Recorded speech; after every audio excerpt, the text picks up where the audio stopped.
Was that 8 or was that 9? Group 8.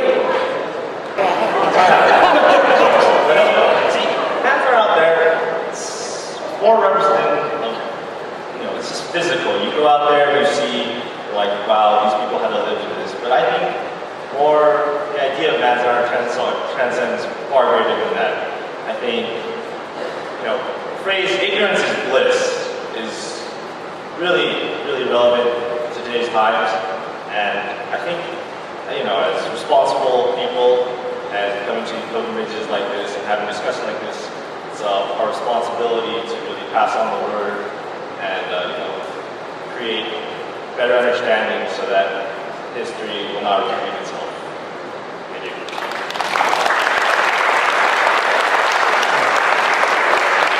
Group 7.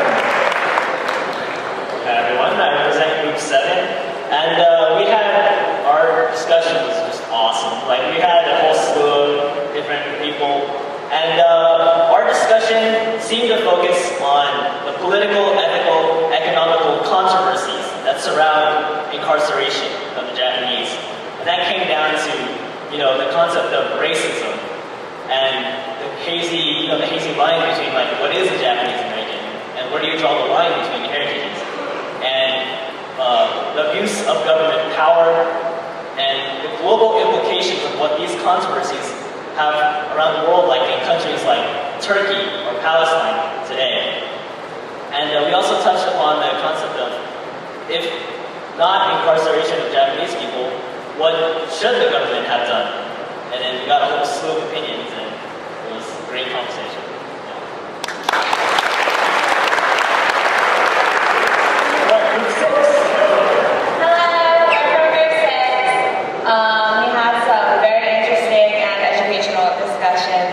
Today, but I think what's important to take from everything that was said, including all the other groups, is that there were so many people, it was their first time at Manzanar or even at any relocation center in general. And I think as great as it is for everyone to be here in the same room, gathered, interested, and wanting to learn more about that experience, I think it's also important to remember that what's the most important thing to remember is that it's not necessarily everything that you learn today, it's how you take it, how you change, and how you can change someone else, and how you could essentially change a lot of people and affect a lot of people. And I hope that through our discussions and through these open mic sessions, everyone kind of takes something at least with them, what they thought was most important, takes that home and lets that kind of change their life.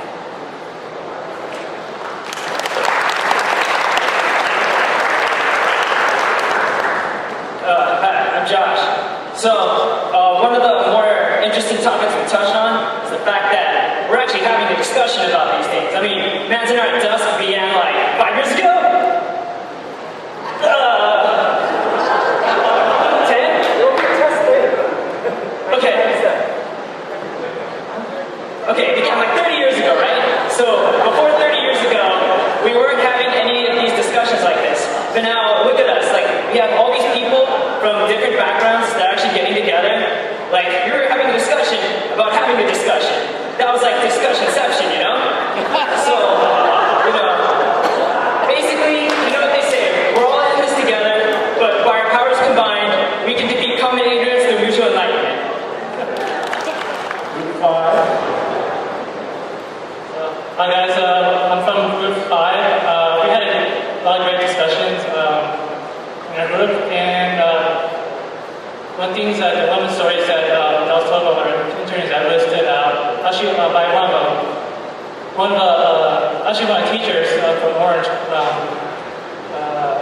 She's also Muslim, and then she mentioned that one of her students that came in mentioned knowing that she's Muslim. This happened right after 9/11. Was that are you going to bomb our school just because she's Muslim? And then it really, the whole classroom was in shock, and then that teacher was actually tearing up. So basically, what I'm saying is that there's other racial and ethnicities that's effective knowing to Japanese Americans, but also to Muslims and any other ethnicities. So yeah, that's it. Alright, everyone, you got group 4. Okay. One thing that I personally gained from our discussion, well, okay, let me start from here. Like, one thing that came up was the idea that camp was, the reason for camp was to dissipate like culture and community within Japanese Americans.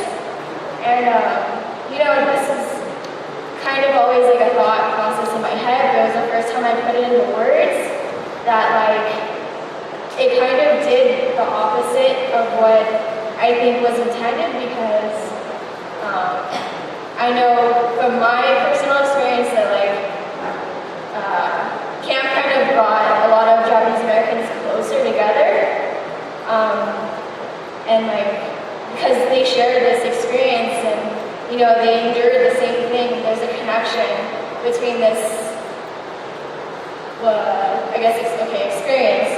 And like, I realized that the effects of camp didn't stop with, you know, the people who went there, because I also, as a yonsei with grandparents who went to camp, I still feel the effects today, because there's different ways that affected me. Like, one is I didn't get to learn Japanese from my grandpa. I know my grandpa wrote like fluent in Japanese. I never heard a word of it from him.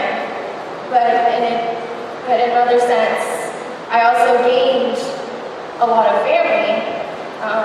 Like for example, this is sound redundant for people who have already heard this story, but I recently moved in with, you know, a friend of mine who I met less than a year ago, and you know, we found out eventually that his great aunt and uncle went to Poston with my grandma, and we had no idea that there was this connection. And you know, as soon as we find that out, it just brings us immediately to the level of family, and yeah. That's my gain from this experience today. Group 3. Alright, welcome.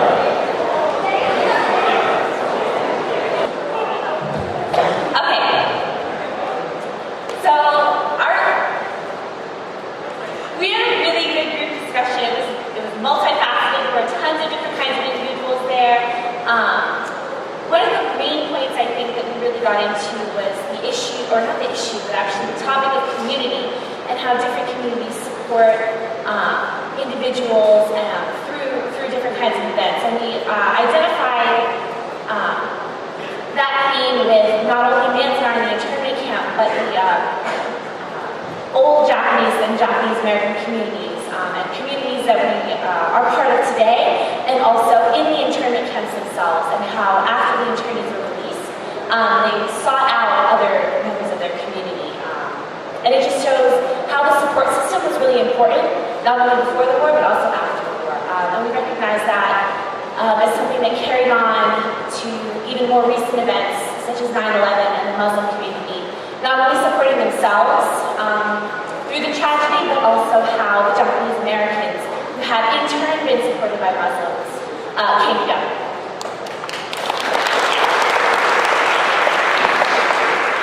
There was this lady in our group, I'm not sure if she's still here, but she basically touched on the whole issue of the Issei and Nisei sacrifice, how as a collective group they all decided to not speak of it too much to the Sansei because they didn't want Sansei to have anything against the country that they're living in.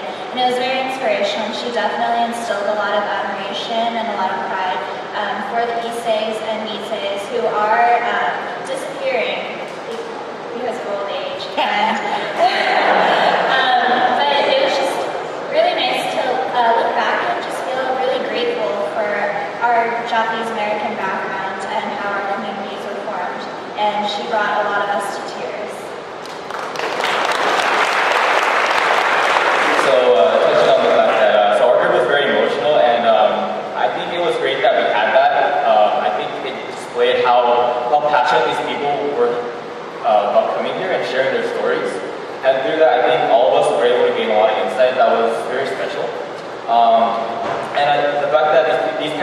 attend the Manzanar pilgrimage. I think it's great because I think they are like the catalyst for us young people to learn and really take away from this experience. And so that I think we take one step at a time and hopefully we work towards a better future. The Japanese community and for people in general around the world. So.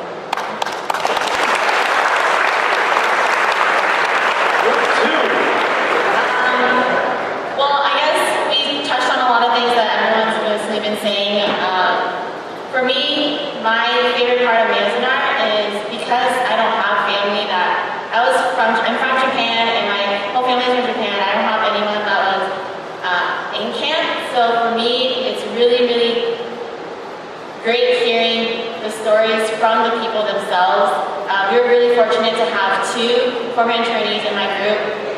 One was born in Manzanar, one was from Poston, and both of them had relatives that went to Tule Lake, I believe. And so it's really interesting to hear the stories firsthand. And every time I come here, this is my 4th year at Manzanar, and every time I learn something new. And so I think that's the great part of this program, that you really learn things outside of your textbooks, rather if it's actually in the textbooks or not, because for me, I never really learned about it in high school or middle school. And so I think it's great to put life into what we see in paper or even in movies, the fact that it's coming from the person themselves. So, yeah.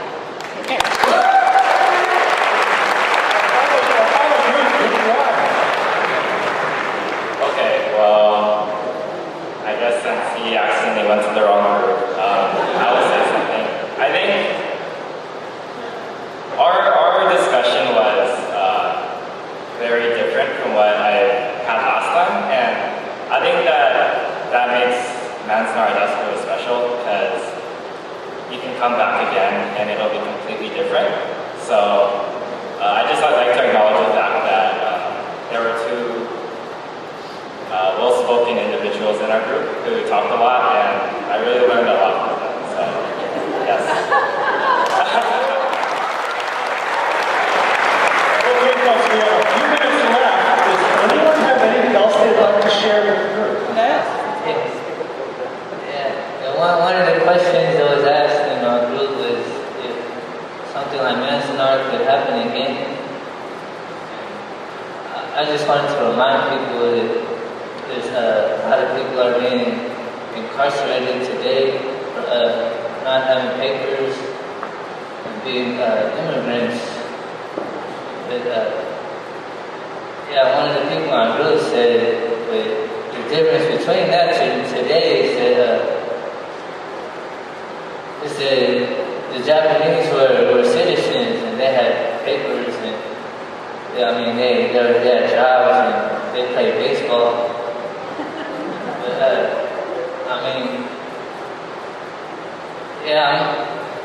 I know there's a lot of hardworking people that contribute their time and energy and their lives to help build this country.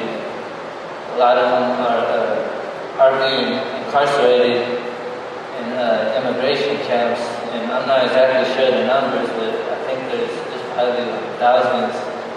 And one person talked about a prison in California itself, where I think it would cost like $6 million to build just to house immigrants. And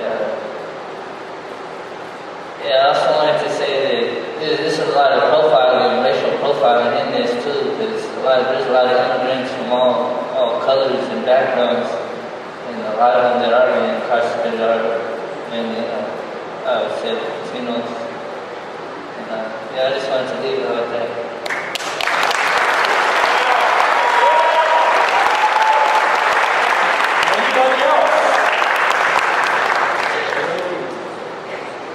Good day.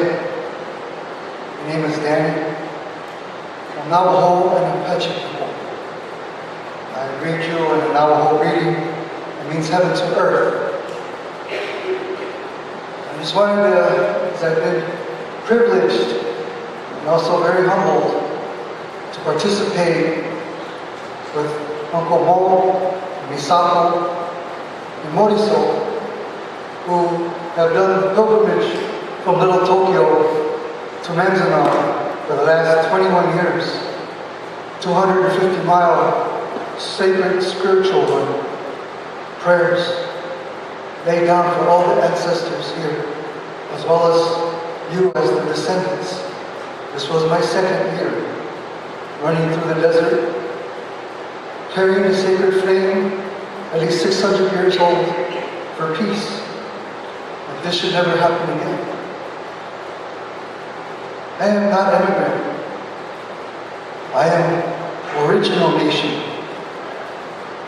And our people were too suffered the same travesty and atrocity that still goes on today on our reservations.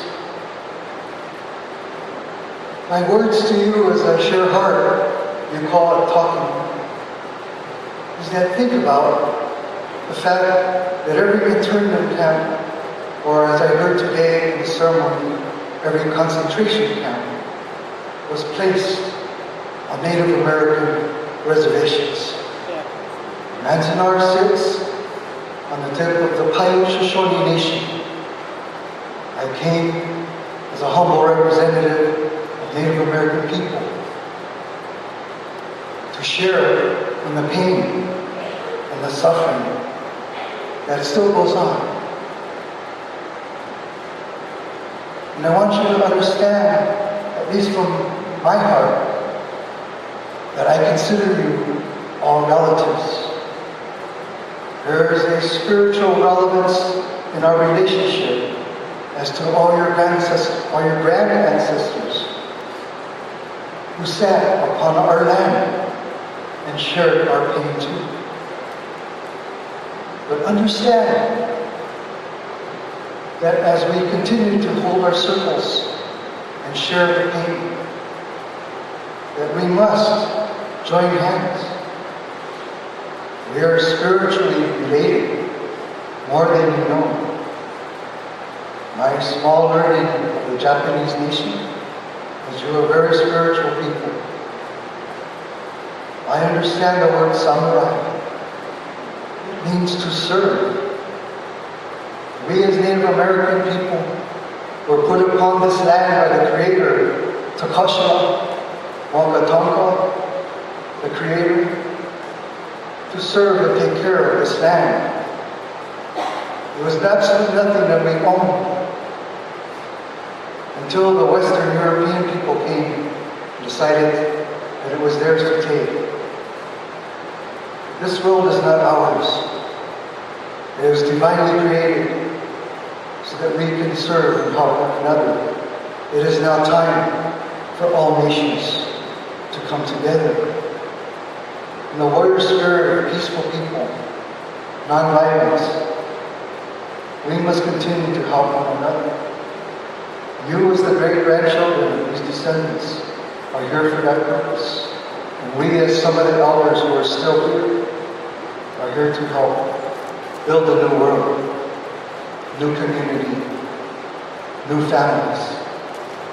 With that, I just wish to say, deeply honored as well as humbled to be able to share the sacred journey, to carry the sacred flame of peace. And in the trusting of our Creator, one day, to believe that I too can be the sacred flame, can help light the world for peace, as I believe you all have the same elements of life: earth, sky, water, and the sacred fire. Dusk.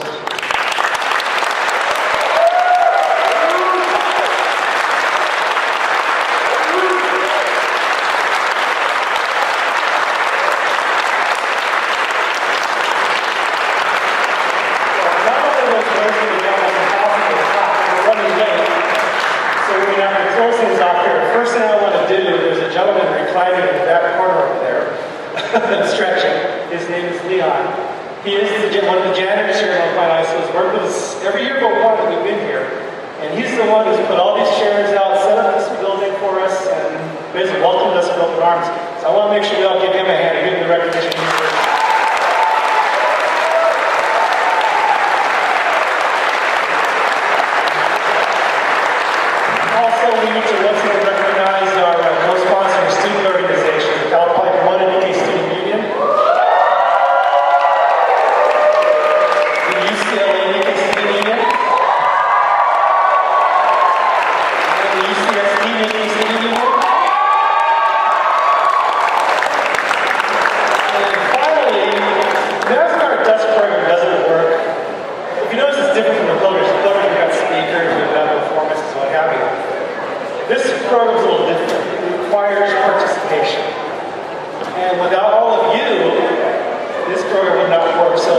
give yourself